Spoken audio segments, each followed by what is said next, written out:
Hi everyone, Jen Sells from Modified Macros, and I'm here today to talk to you about stalls in the ketogenic diet.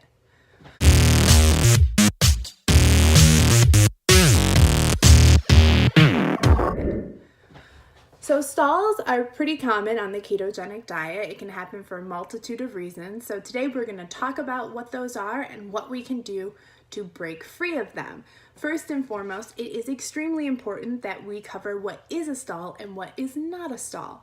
It is not a stall if you've only been losing a couple of pounds a week on keto and you feel like you should be losing more. It is not a stall if you have only lost 5 pounds in 2 months and your best friend has lost 20 pounds. And it is not a stall if you are just losing at a slower rate. That is just your body's way of adjusting to the ketogenic lifestyle. Everyone is going to be different. It is also not a stall if you are gaining weight on keto. If you are doing that, you seriously just need to look at your macros and you need to see what you're using for food choices. You should not be gaining weight.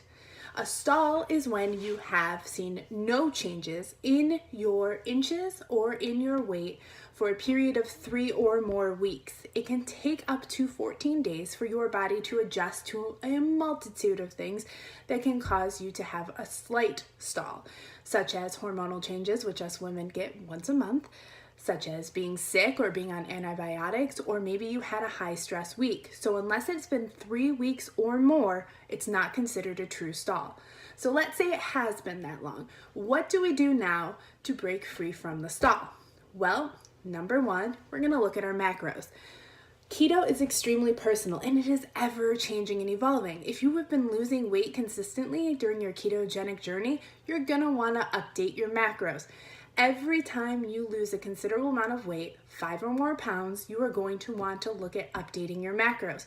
You can do that with a keto calculator or your keto app. If your macros, if you're still hungry on your macros, you might not need to decrease them. It might be about increasing them. And I know that sounds scary and weird because traditionally we've been taught lower calories means we lose more weight. But that's not how keto works. So you have to remember we eat fat to lose fat. So if you are hungry all the time and you have been stalled, your body might be saying, I actually need more calories. So try upping your macros if that is the case. If you have adjusted your macros and it's been a couple of weeks and you're still sitting at a stall, our next thing that we're going to look at is fasting. And I'm talking about intermittent fasting. So most of us follow the 8 to 16 rule on keto, which is eating for 8 hours of the day, all of our calories for the day, and then 16 hours where we are not eating any calories. If you have stalled, one of the ways to break it is by changing your intermittent fasting. You can drop it from 6 hours or to 4 hours. There are some people that drop down to 1 meal a day and that's all they have. If you're the type of person that can do that and your body reacts well to it and you react well to it, then that is an option for you. I personally become a hell beast if I only eat 1 meal a day, and I don't think anyone in my life needs that. So I recommend dropping by 2 hours. If within 3 to 5 days you're not noticing any results, drop it to another 2 hours, bringing you to a 4-hour window. And if you're still not seeing results, you can either try the 1 meal a day or we move to the third option, which is elimination. Elimination can be done in conjunction with switching your macros and doing intermittent fasting. So with elimination, we're going to start removing foods that tend to stall ketogenic results. The first being dairy. There is a lot of reasons why dairy can cause a stall. It can be anything from the amount that you're eating, too much dairy. It can be the hormones that are in dairy. It can be how your body reacts to dairy. So the first thing we eliminate is dairy. It does not mean that you will have to eliminate dairy forever, just until you start seeing results and then slowly add it back in. The second thing we want to look at eliminating is sugar alcohols. It is very common for your body to start registering sugar alcohols as sugar. Again, you don't need to eliminate it forever, but at least for 7 to 14 days until you start seeing some results. Caffeine is another one that people sometimes get rid of to see if that will help. And then alcohol, even if you were on strict keto and you're doing vodka or low carb alcohol, or if you're on dirty keto, obviously we're going to want to eliminate alcohol during this time.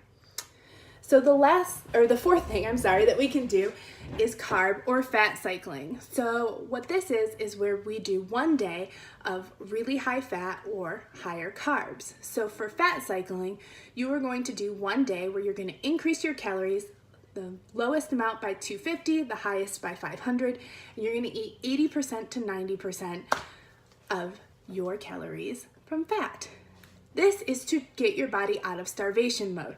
Your body right now might be stalled because it's holding on to everything it has, every molecule of fat, every molecule of water, because your body thinks that it is in starvation mode. This is not a bad thing. If we were starving, we would want our bodies to do this, but we know we are not. So we need to give our body what it wants to show it we are okay. You can let it go.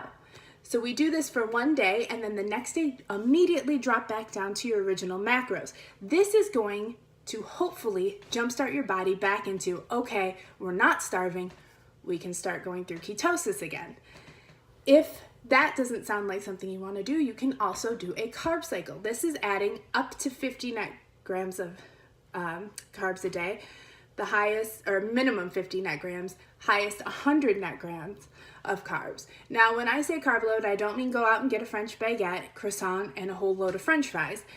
That means we are still eating keto approved carbs. We're just going to eat more. Again, the idea is to remind our body, we used to run off of glucose, we used to run off of carbs, and then the next day you drop it back down and your body goes, oh, that's right, we don't need these anymore. Let's start producing these ketones and using this fat for energy instead of just letting it sit here. And if none of those work, if your macro adjustment doesn't work, if your intermittent fasting doesn't work, if your elimination doesn't work, and if a fat or carb cycle doesn't break and it is still sitting at a stall, that's when we go to fasting. And there are 2 fasts that we do. The first is a fat fast. It is 3 days, no more than that.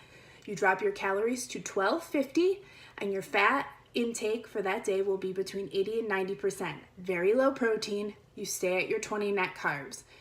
After 3 days, you go right back into your normal macros. This should allow your body to get an influx of fat and have your liver start producing those ketones again and start using your fat as fuel.